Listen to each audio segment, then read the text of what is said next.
আসসালামু আলাইকুম প্রিয় দর্শক। এখন যে নিউজটি নিয়ে কথা বলব তা হচ্ছে যে ৩৭ ঘন্টা উড়ে ইরানে হামলা চালায় যুক্তরাষ্ট্রের B-2 বোমারু বিমান।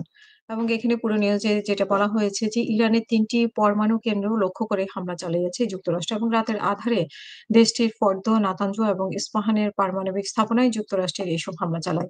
আর এই হামলা চালাতে যুক্তরাষ্ট্র ব্যবহার করে তাদের অত্যাধুনিক B-2 স্টিলথ বোমারু বিমান। এসব বিমান সাধারণত যুক্তরাষ্ট্রের মিশরীয় অঙ্গরাজ্যের ঘাঁটি থেকে উড্ডয়ন করে এবং একটানা প্রায় ৩৭ ঘন্টা উড়ে ইরানের ৩ টি আ পারমাণবিক স্থাপনায় হামলা চালায়।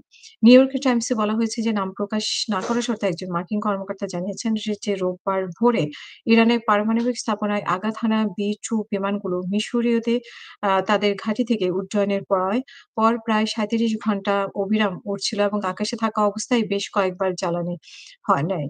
এবং বেশ কয়েকবার জ্বালানি নেয়। মার্কিন বিমান বাহিনী এই ১ম বার কোনো যুদ্ধক্ষেত্রে ৩০,০০০ পাউন্ড ওজনের বাংকার বিধ্বংসী বোমা GBU-৫৭ ব্যবহার করল।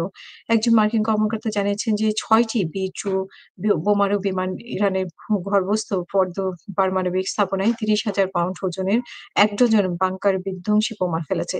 অন্যদিকে মার্কিন নৌবাহিনীর সাবমেরিন থেকে ইরানের নাতাঞ্জ এবং ইস্পাহানের পারমাণবিক স্থাপনায় ছোড়া হয়েছে ৩০ টি আ GLAM ক্রুজ ক্ষেপণাস্ত্র।